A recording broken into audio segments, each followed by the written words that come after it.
प्रेरितों के कामों का वर्णन 19वां अध्याय। और जब अपुल्लोस कुरिन्थुस में था, तो पौलुस ऊपर के सारे देश से होकर इफिसुस में आया और कई चेलों को देखकर उनसे कहा, क्या तुमने विश्वास करते समय पवित्र आत्मा पाया? उन्होंने उससे कहा, हमने तो पवित्र आत्मा की चर्चा भी नहीं सुनी। उसने उनसे कहा, तो फिर तुमने किसका बपतिस्मा लिया?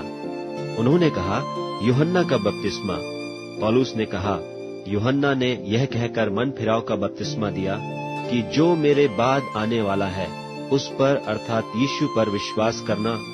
यह सुनकर उन्होंने प्रभु यीशु के नाम का बपतिस्मा लिया। और जब पौलुस ने उन पर हाथ रखे तो उन पर पवित्र आत्मा उतरा और वे भिन्न भिन्न भाषा बोलने और भविष्यवाणी करने लगे। ये सब लगभग 12 पुरुष थे। और वह आराधनालय में जाकर 3 महीने तक निडर होकर बोलता रहा और परमेश्वर के राज के विषय में विवाद करता और समझाता रहा। परंतु जब कितनों ने कठोर होकर उसकी नहीं मानी, वरन लोगों के सामने इस मार्ग को बुरा कहने लगे, तो उसने उनको छोड़कर चेलों को अलग कर लिया और प्रतिदिन तुरन्नुस की पाठशाला में विवाद किया करता था।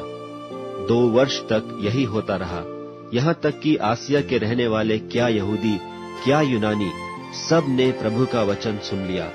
और परमेश्वर पौलुस के हाथों से सामर्थ के अनोखे काम दिखाता था, यहाँ तक कि रूमाल और अंगोछे उसकी देह से छुलवाकर बीमारों पर डालते थे और उनकी बीमारियां जाती रहती थीं और दुष्टात्माएं उनमें से निकल जाया करती थीं।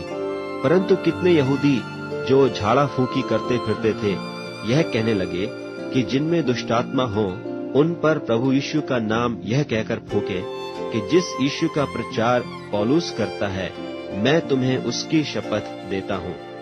और स्किवा नाम के एक यहूदी महायाजक के 7 पुत्र थे जो ऐसा ही करते थे।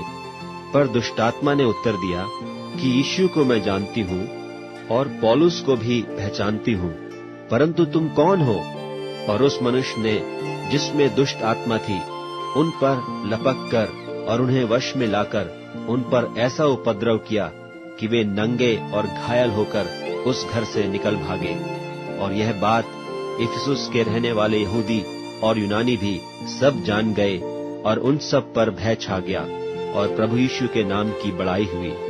और जिन्होंने विश्वास किया था, उनमें से बहुतेरों ने आकर अपने अपने कामों को मान लिया और प्रकट किया। और जादू करने वालों में से बहुतों ने अपनी अपनी पोथियां इकट्ठी करके सबके सामने जला दी। और जब उनका दाम जोड़ा गया तो 50,000 रुपये की निकली।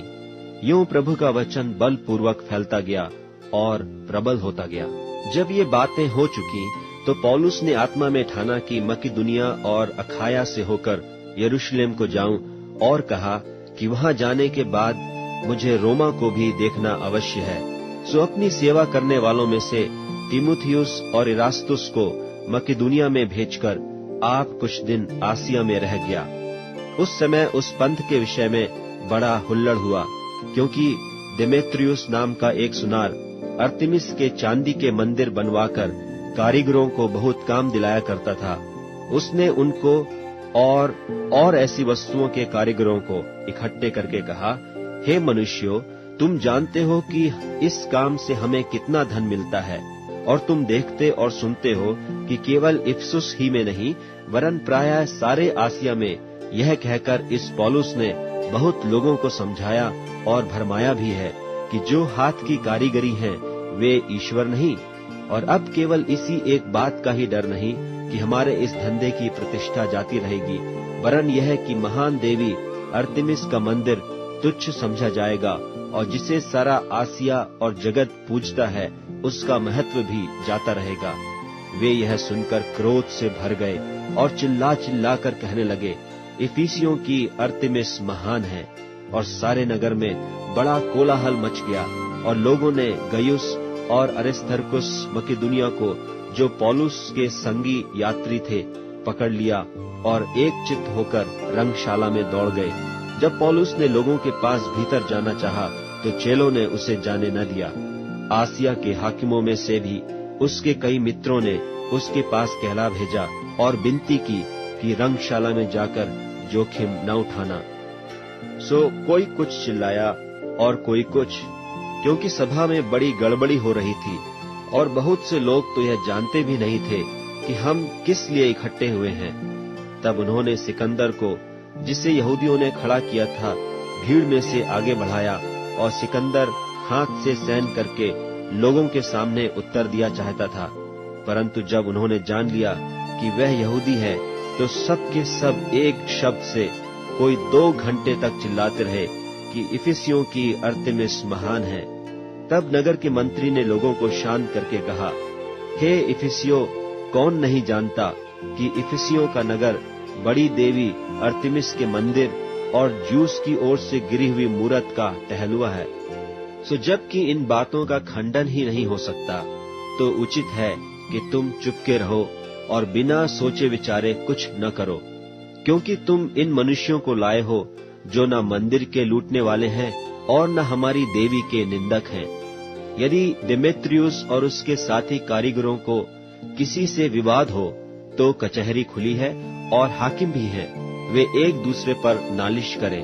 परंतु यदि तुम किसी और बात के विषय में कुछ पूछना चाहते हो तो नियत सभा में फैसला किया जाएगा, क्योंकि आज के बलवे के कारण हम पर दोष लगाए जाने का डर है, इसलिए कि इसका कोई कारण नहीं, सो हम इस भीड़ के इकट्ठा होने का कोई उत्तर न दे सकेंगे। और यह कह के उसने सभा को विदा किया।